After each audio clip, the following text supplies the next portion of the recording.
Welcome to Coin 6 News at 5 o'clock. I'm Ann States. And I'm Dan Tilkin in for Jeff tonight. The Oregon State Police detective who led the investigation against admitted killers David Pedersen and Holly Grigsby pleaded guilty himself to forgery and official misconduct. Coin 6 was there as Detective Dave Steele makes his appearance in court. And the judge sentenced him to 18 months probation. Tim Becker digging deeper into this case. He's live in the newsroom right now with the very latest. Tim. Yeah, at a time when people across the country are questioning how law enforcement goes about doing its job already, a judge told Detective Dave Steele that his guilty pleas only increased that scrutiny. He was a lead investigator in a high-profile federal murder case in 2011. He now admits he committed a crime during that investigation. Yes, Your Honor.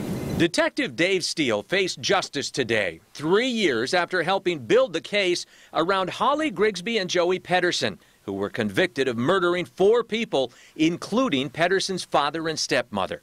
Forgery in the first degree. The judge in his case today said that Steele, among other things, failed to log evidence and listen to jail calls between Pedersen and his defense team.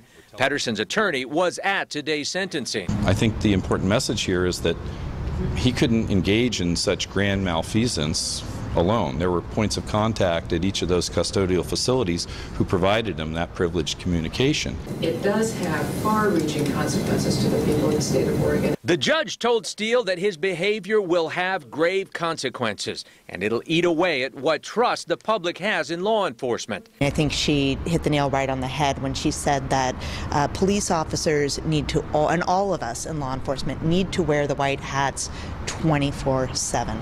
And if we don't, if we let ourselves falter, then the whole system breaks down. The U.S. Attorney calls Steele's conduct a stain on the reputation of the OSP and all police in Oregon, and says the state will now be reviewing every single report he had a part in, dating back more than 10 years. Pedersen's attorney thinks the problem runs deeper than just one man. I don't think his conduct could have happened in a vacuum, and it didn't happen in a vacuum. Steele, through his attorney, says he takes full responsibility for his actions.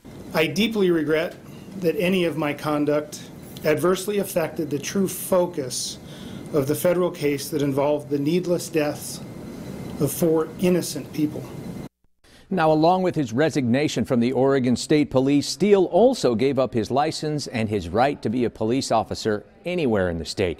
Grigsby and Pedersen, meantime, are both serving life sentences, and today's ruling will not change that. Dan? All right.